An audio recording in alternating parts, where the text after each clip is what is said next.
Welcome to Tuesday, Terry. Wow. I wasn't very happy with number 7 yesterday in that first leg. Sometimes, folks, when scratches are a big part of what happens in a horse race, that 7 horse and the first leg of Santa Anita was able to get off to an easy lead, and no one really ever challenged him. And I feel like if the one had not scratched, that would have been his race to win based upon what won. Yeah, I agree with that. So, hey, you might want to move your microphone. Oh, yes. My microphone is all the way the heck over here. Now I probably sound a lot better. Terry knows already because he says, Rich, I can't hear you. I'm like, oh, that's because my microphone is off to the left. See, I have it on a stand, and it swings back and forth. And then what happens is it's right over my keyboard. So when I'm trying to type, it's like it cramps me, makes me feel claustrophobic. So I always move it out of the way when I'm working on getting all this stuff ready so it can look like this pretty seamless show that you and I put together. And but it bothers me to be like right in front of me like that. It does make me feel a little claustrophobic. Yep. So hopefully today we're at Parx today for our pick 4, Terry, and we were just discussing this right before we came on.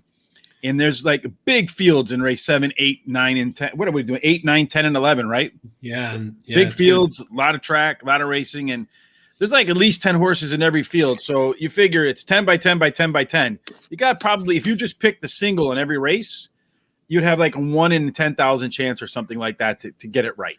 Yeah, it's going to be tough to get to pick 4, but if we do get it, which I'm thinking we're going to, it's going to be big. Yeah. Oh yeah, it's gonna rain today, Terry, and I don't mean in the forecast. Talking about dollar bills, y'all. Yeah. Well, hopefully it works out like that. But before we get to that, we always like to talk a little bit about what's going on in the horse racing world, right?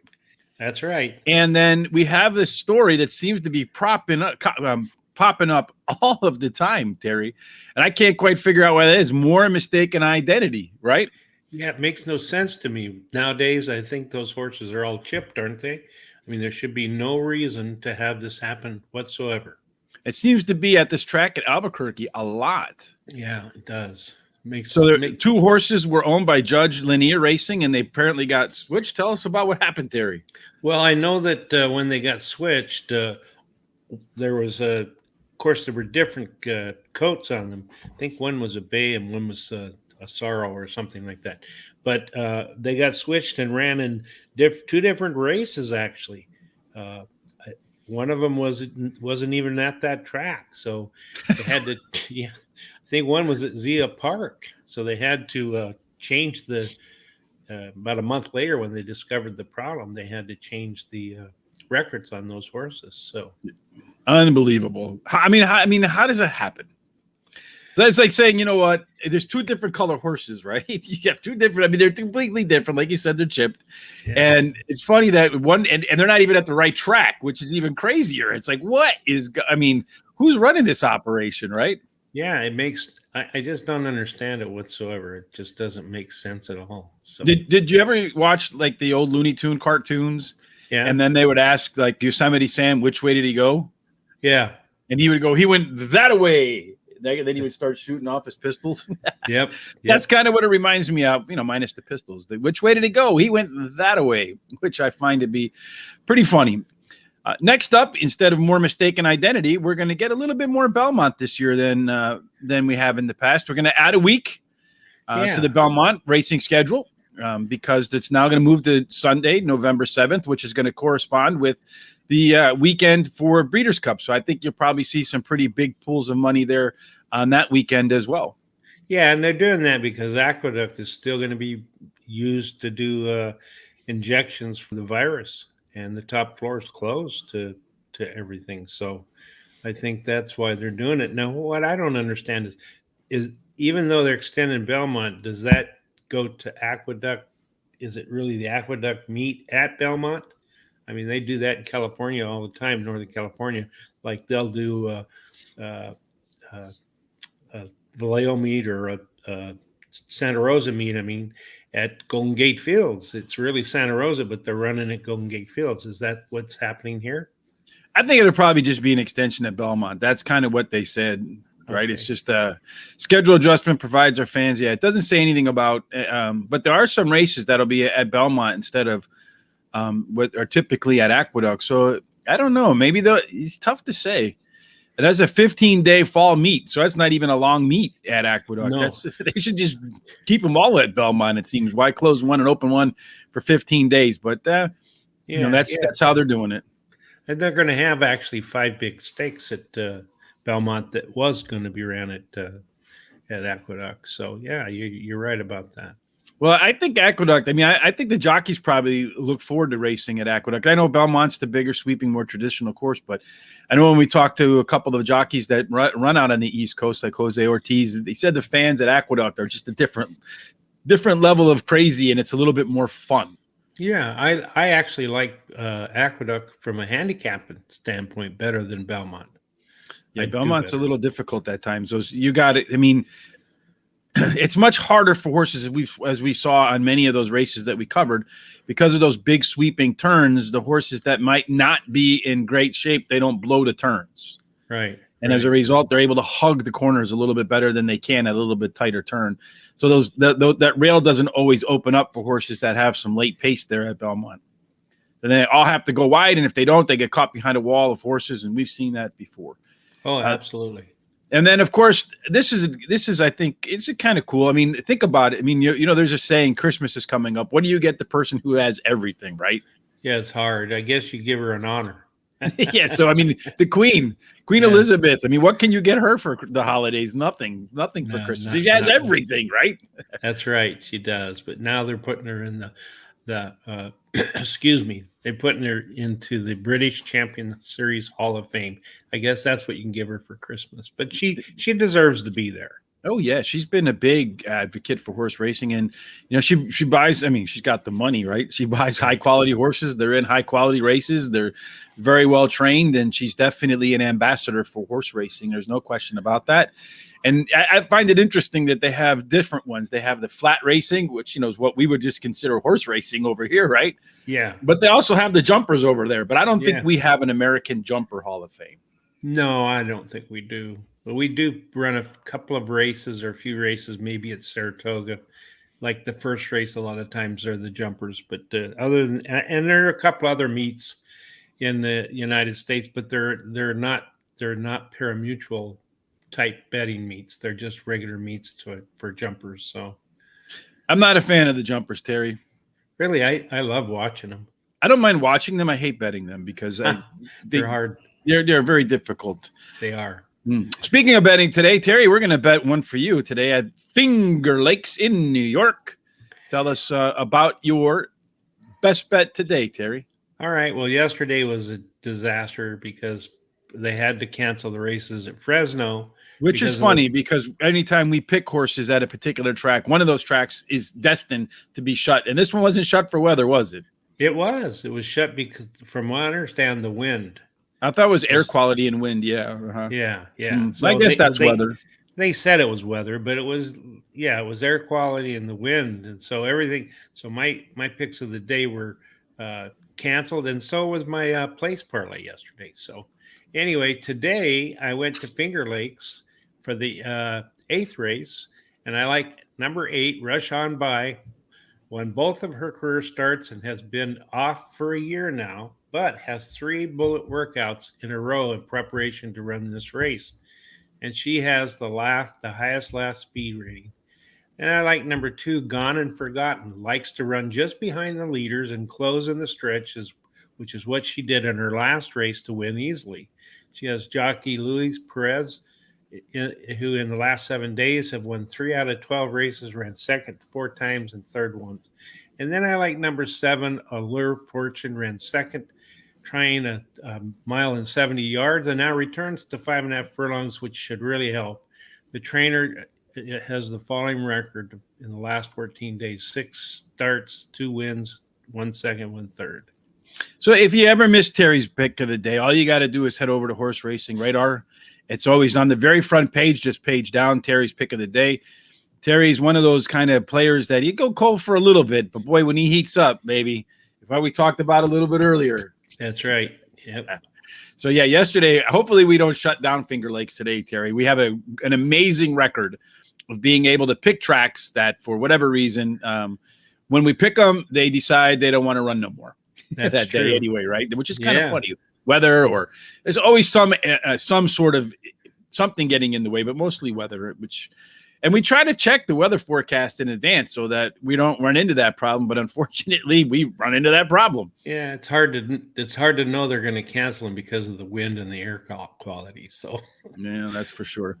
So today's fly for Terry is at Parx. As we mentioned, we are loaded with fat tickets there today, Terry, 100%. And the first race at Parx, race number 8, is a claiming race. It's 6 furlongs on the main track. And I think, if I remember correctly, there were a couple of scratches. So I think there's like 14 horses in this field, something like that. It's a big field. So huge field. And 6 furlongs does favor speed. I would imagine that it might favor horses to the inside a little bit. So I think we're probably going to have our work cut out for us today, Terry. But let's go ahead and get cracking. Who do you like in race number 8 as your top pick? Okay, I like She's My Risen Star, number 7. She likes the distance, finishing in the money 42% of the time and winning 16% of the races. And she likes this track, finishing in the money 47% of the time, winning 13% of the races. The trainer wins 20% of the races when bringing a beaten favorite back to the races. And she has a hot jockey, Frankie Pennington, who I love. In the last 7 days has a record of 10 starts, 5 wins, and 3 seconds. That's a 50% win clip. Yeah, it's pretty good. Yeah, also a horse was the favorite last time out, though, Terry. Got beat as the favorite, but trainer Joseph Taylor does rebound back at 20% with beaten favorites. Horse does have some of the best speed numbers, or the best pace numbers at Parx. So I had the 7 horse in there. She's my Risen Star, not as my top choice. My top choice, Terry, is the 2 horse. That horse is Miss Starlow. I guess maybe short of a R and a D for Miss Starlord, so she can be in that movie series. What was it called? Guardians of the Galaxy, which I think are the best Marvel movies of all. But in any case, I think they're the most well-written and the funniest, which is probably why I like them. Yeah, they're good. So Miss Starlow, Terry, is a horse that should, I think, be a part of the early pace, had the top last race speed figure, and has run very well. She's pretty much run only at Parx as the 7-year-old, but she's won 7 of her 48 races at Parx, puts in some of the best efforts, but she can also throw a few clunkers in there. But I feel like if she can get out to the front with that big, deep field, which can be at an advantage, I feel like she can get a chance to get to the front and take it from wire to wire. Yeah, I like number 2, Miss Starlow, too. She's my 4th pick. You know, she finished 2nd in her last race at 5.5 furlongs and now extends to 6 furlongs, which I think will help her case. And her jockey, Louis Riviera, in the last 7 days have won 4 out of 9 races, and she does have the highest last race speed rating. And as you mentioned, she does have that. And it's the only horse with a speed figure last time out that was above par for this level, which is a positive. And 3 consecutive speed figure increases. And so hopefully that translates to a win for us in the opening leg of this pick 4. Who else do you like? I like number 11, and I think you pronounce it Chaka. Cheeto, whatever. Anyway, she's a real speed horse, and if she can get to the front, she could lead all the way to the finish. She could go all the way. Yeah, She is 10 out of 18 in the money at today's distance. Yeah, she's definitely, when I did my pace analysis, Chekota, we'll go with Chekota. Does that sound all right? Or Shikota? Let's just make it sound French. Shikota. Anyway. That's good. Yeah, I like that better. So, when I did the pace analysis, Shikota, that horse had the top last rate and top early pace out of the entire field, and she had a pretty good advantage over everybody else. So the only thing I worry about is a little bit is that way outside post, because when you look back at her past performances, when she did get the 10 post 3 races back, it was a little bit of a struggle. She did regress off of her first race, which is not my favorite thing. But in a deep field, if you can get towards the front, sometimes you can discourage these other herd animals, and that can get a horse to the finish line. Yes.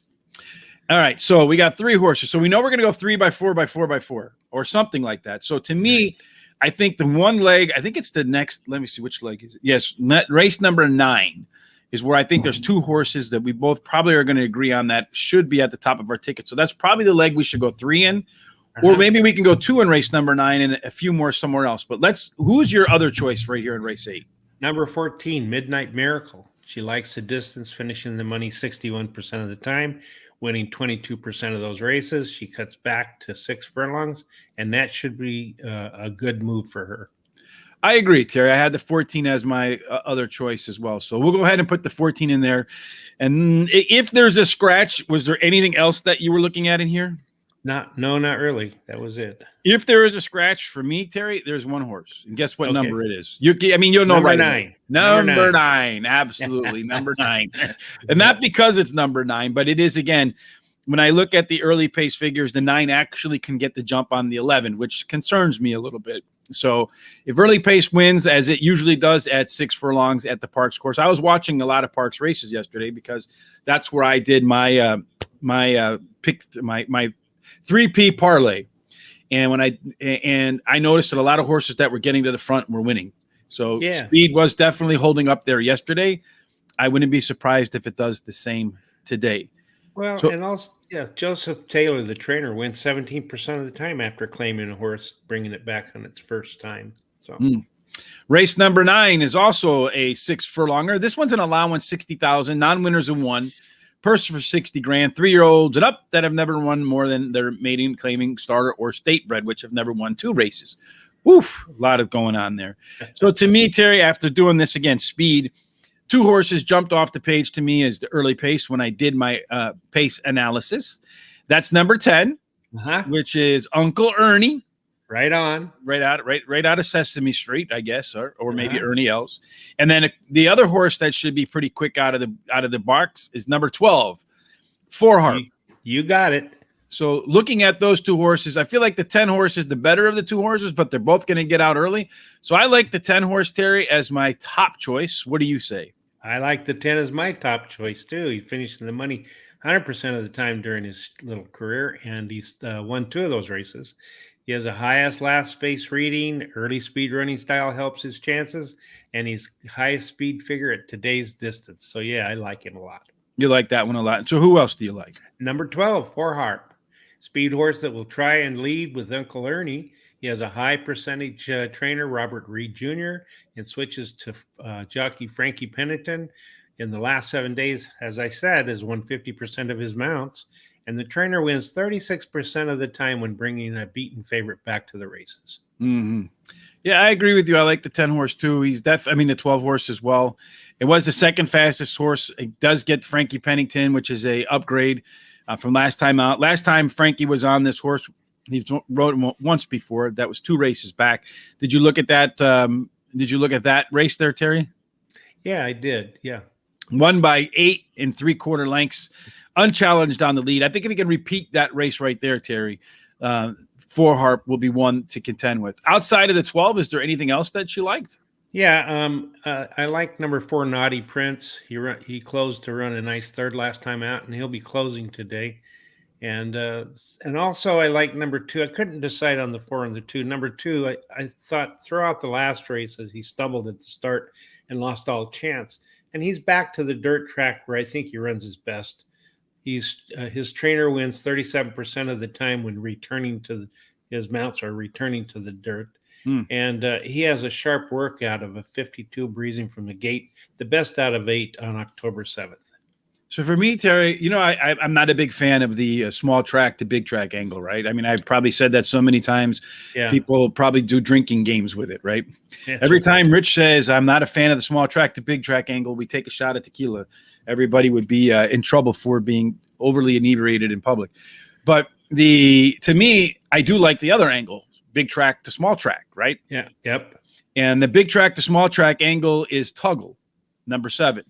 Okay. And what's interesting about that, too, is not only is that a small track to big track angle, big track to small track angle, but the jockey is coming down. You bring in Dylan Davis from Belmont to run in this race. Yeah, I see that. Which to me says, if you're a jockey, are you going to make that trip if you don't think the horse has a chance to win? No, he's going to come especially if thinks it's got a good chance to win. So right, and I don't know how many other mounts he has on the day. I'll look into it, but if it's his only mount at Parx today, I think that speaks even louder. What do you think? Yeah, I really didn't look at it that like you're looking at it. So you're bringing up some great uh, facts about it. I like the fact that it's finished in the money 4 out of 8 times, and the last 4 races, 3 of them he ran second, and then in the last race he actually drifted out on the turns, so he had a little trouble there. Yeah, he's got some decent workouts. So I just looked at right now. I'm on Equibase because you can look Yeah. in, like, you can go to Equibase, you can search horses, races, everything. So you can kind of look back at a horse's history. This is his only mount today at Parx. Well, let's throw him in there. I don't think you come down from New York to Philadelphia for one race for a horse that's just got no chance. No, I agree. Let's throw him in there. I like that. So I have my window open today. I don't know. Can you hear the sirens? I did, yeah. I live in Chicago, folks. Sirens are a part of the daily life around here, unfortunately. Yep. It's very interesting. So what's up? How you doing, Amul, today? Good to have you. Thanks for joining us. Hi, Acti. Yesterday we did some Delaware. I know, Terry, how did that pick 4 work out for you? I lost one of the legs, so it didn't come in. So, but a lot of times too, when we're doing this, Terry, it's important to know pick 4s are very difficult to hit. They are. And the reason we decided to do pick 4 is not necessarily just for the pick 4 itself. Of course, we want to win the pick 4. That's the idea behind what we're doing. But it's also for us to analyze and go through more races. So at least 4 races. So if you're an exacta better, trifecta better, double better, you don't have to do the pick 4. Take a look at some of our horses. Maybe there's some insights that we're providing that maybe, like Terry said, you didn't think about, or even like catching that thing right there with Dylan Davis. The kid's coming from New York for one ride. Why? If the horse was garbage, he'd stay home, right?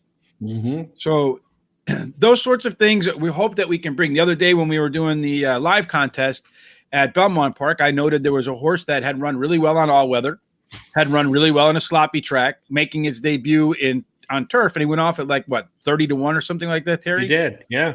And he was near the front all the way around the track, and he finished – I don't know how he finished 4th because I swore on the photo he was 2nd out of 4 horses. But I did too. But in any case, so if you like the exacta or trifecta, if you're not a vertical bettor, don't do vertical bets. Go ahead and do what you're comfortable with.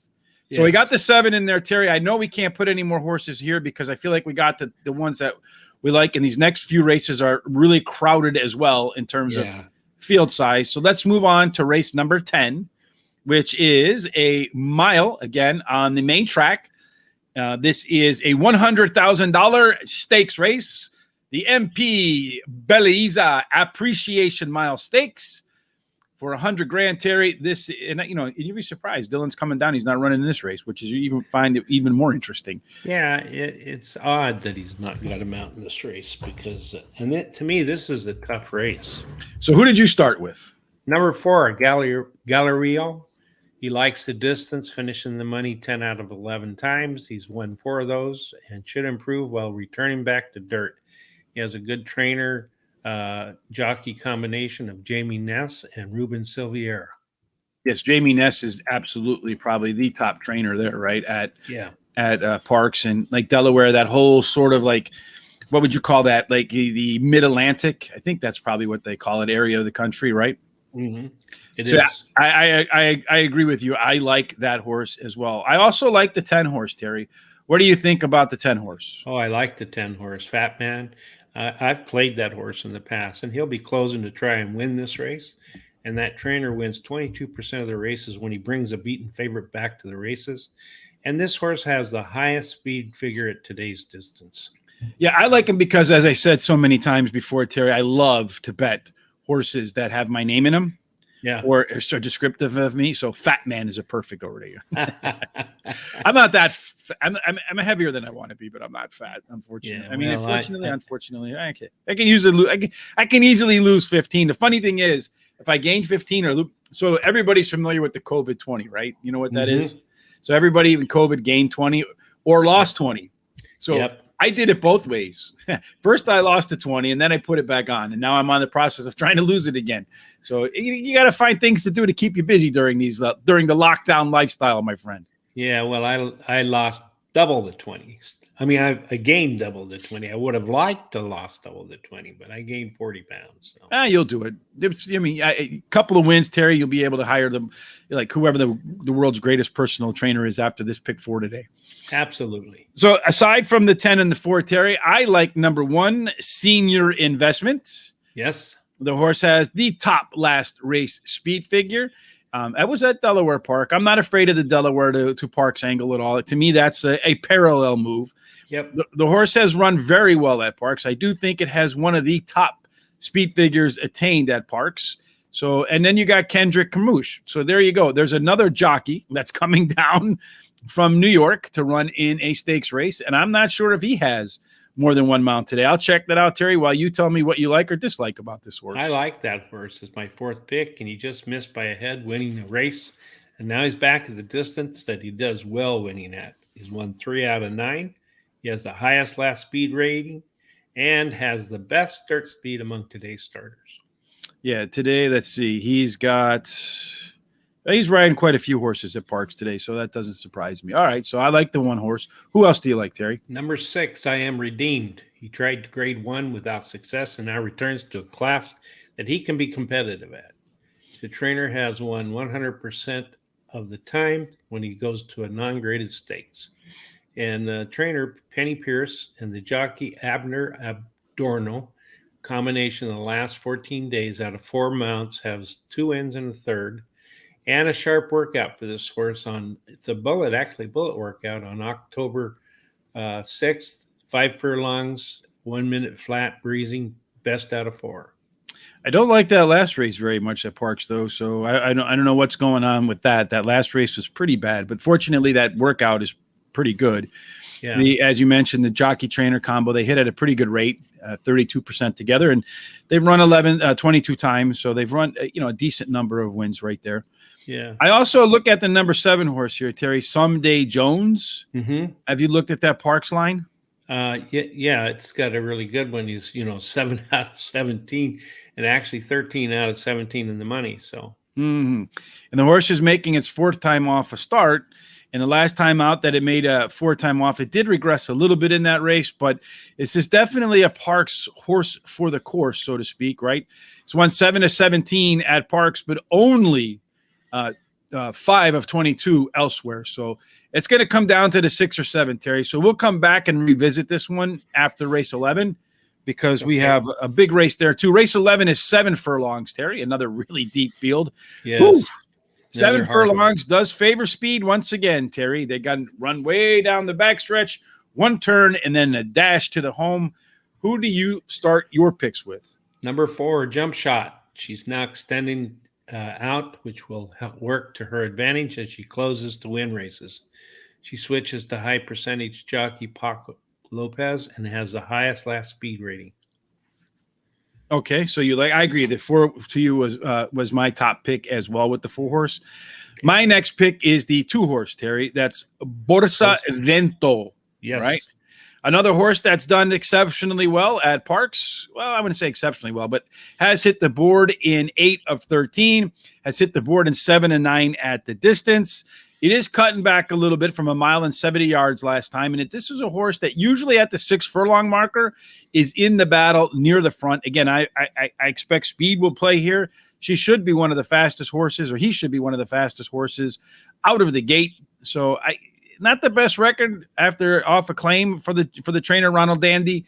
Not the best record going from route to sprint, but the numbers on Borsa Vento make her, in my opinion, a must include. Yeah, I agree with you. She's my 4th pick, and he likes to run on top, and he should improve at the shorter distance. And the jockey in the last 7 days have won 2 out of 8 and ran second 3 times. Okay, and now to me, Terry, there's a couple horses here as well that maybe the 16 horse was also eligible, scratched into this race. And on the outside, I also like the 14 horse, Honorable Service. Those are the other 2 horses that I had. And in my analysis, they should be quick out of the gate. Those outside posts are probably a little bit hurtful. But who else do you like? I like number 6, Super Highway. He ran second in his last race, and he likes Parx, finishing the money 6 out of 7 times, winning 2 of those races. All right. So you like the 6. I like the 14. Do we just put those 2 in and move on? Or is there something else that you like that we battle out? Let me look here real quick. We could do that, but I'd like you to put out to the side in case there's a scratch. Number 6, Champers. Oh, we're going to put them both in.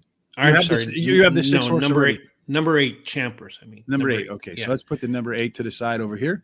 Yeah. Why do you like the 8, Terry? Well, the distance is in his wheelhouse, and he's won 3 out of 5 starts at that distance. He switches to a high percentage trainer who wins 34% of the start after he claims a horse. I think these are the right colors for the 16, right? Is it like light blue and red or something like that? Something like that, yeah. Yeah, this is just straight from memory. All right, Terry. So here's the deal. Right now, we can add a horse to race number 9. That'll get us to our typical $96 ticket. Or we can add a horse at the top or the bottom probably and call it a day. It's too bad we can't do the 10th because that's kind of a scary race. The 10th horse. I mean, we could add a horse in the 10th too. Would that work? Yeah, we can add one horse in the 10th. We can add a horse in any of the races. We can add a horse in any of the races. Okay, then I'm going to make it number 6, and I'm going to, what do you call that? A lock. You're going to lock the 6 in right there. That's right. Yeah. All right, and I can't veto that. All right, so there we go. There's our $96 ticket for a huge day at Parx in terms of depth of fields. And I expect that you're going to see some really good pools today at Parx because of the depth of fields, because most horse players know when you get deep fields, Terry, you're going to get some upsets in there. You get the upsets that cuts those tickets in half in terms of the number of people who have a possible path to the final pick 4. So in race number 8, Terry, we're going to go 2, 7, 11, and 14. Race number 9, we're going to go 7, 10, 12. Race number 10, we have the 1, the 4. Terry's lock on the 6, so that horse better win. The 10 horse. And then to bring the ticket home, we're going all even numbers. 2, 4, 6, and 14, Terry. Yep. Woo, that was some work because those are some deep fields, right? They are, yeah.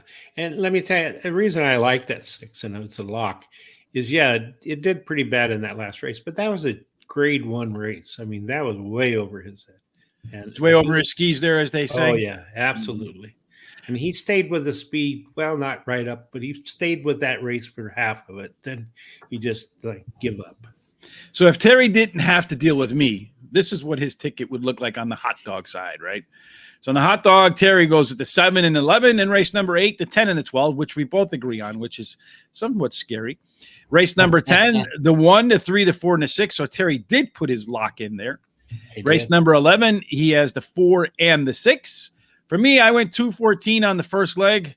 So Terry and I cannot win the hot dog pick 4 and the fly 4. One of us is going to get knocked out, or hopefully not both of us in the first leg. I hope not. That 9 horse wins. I swear I'm going to go to every track from now on and just I don't know. I'm going to Tanya Harding the 9 horses. Number 9 to 10 and to 12. Number 10, I like the 1, 4, and 10. And in race number 11, 2, 4, and 14, Terry's is $16. Mine is $18. Before we move on, Terry, I almost forgot to do our 3P parlays. So there's Terry's 3P parlay. You did yours at Finger Lakes. You like the number 1 in race 5. You can tell us a little bit more about the rest. Yeah, Miss Bap. And then I like in number 6, the Not a Trace. It looks pretty darn good. And then the 8th race, I like number 8, Rush On. You like Rush On. So for me, I went to Mountaineer Park tonight to give people something to do. There's no Monday night football.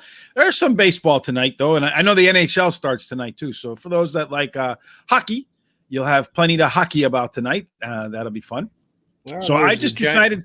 There's a Giants Dodgers game, so that'll be good. Who cares about the Giants or Dodgers? I do. Terry's a huge Giants fan. I am. He starts off when we get, did you see the Giants game? And I'm always like, what, the New York Giants? And I never, what is a team out in Japan baseball? They're the Giants too. So I always tease Terry that, which Giants are you talking about? But then when I was a little kid, I went to Candlestick Park, and back then it was not completely enclosed. The back of it was like chain link fence, and I'm back there, and I got to talk to Willie Mays back there. So that was fun. Oh yeah, it was great fun. So what did come first, the chicken or egg? I think it was the chicken crossing the road. You've been around. I mean, those Willie Mays stories, man. You've been around since the beginning of the time. Was it the Big Bang? No, just kidding, Terry. Yeah, no. So for me, I went to Mountaineer, and for whatever reason, these are our best bets today over at and our premium picks, as well as over at Guaranteed Tip Sheet, our partner. So Mountaineer race 2, our best bet was Walking Princess. Race 5, it was number 2, Mr. Triple Double. We had a little bit of a basketball theme a little bit earlier, and number 6, Jovial John. So all 2s for me. It's like a Penn State whiteout. Yeah, 2x2x2. Yes, it is the Noah P3. Yeah, it would have been really neat if it was the races were 2, 4, and 6, and then 2x2x2. Yeah, if that had happened, Terry, I probably would be like, I think in the end of the world is coming, according to like some calendar somewhere. Yeah, right. Absolutely. So that those are our picks for today. If you're up and you like, I think today let's talk a little bit about our free picks today, Terry. So if you head on over to Horse Racing Radar or Guaranteed Tip Sheet, you'll find our picks. Yesterday's premium picks paid out pretty good, $43,000. I'm happy with that since I do the handicapping on Mondays. Presque Isle Downs, you'll see right there. There's a little down arrow. If you click on Presque Isle Downs, it'll take you to this page right here, and you'll see all of our free picks. And you'll see in here too, we have best bets. So race number 3, Rio Abajo is our best bet in race number 3 at Presque Isle Downs. So make sure you check that out. That's on our premium picks page with the little red download icon.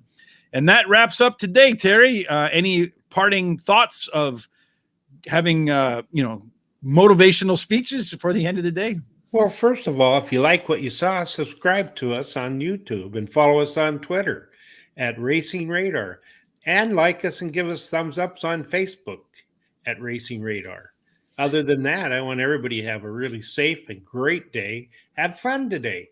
And I'm hoping you all win and make it to the winner's circle, just like me and Rich are going to do. That's right. We're going to kick ass today at I don't usually swear, but you motivated me right there, Terry. You fired me up. The old coach beak, right? The hair on the back of my neck is standing up. Yes, indeed, folks. If you like what you saw on YouTube, do hit the subscribe button and the bell.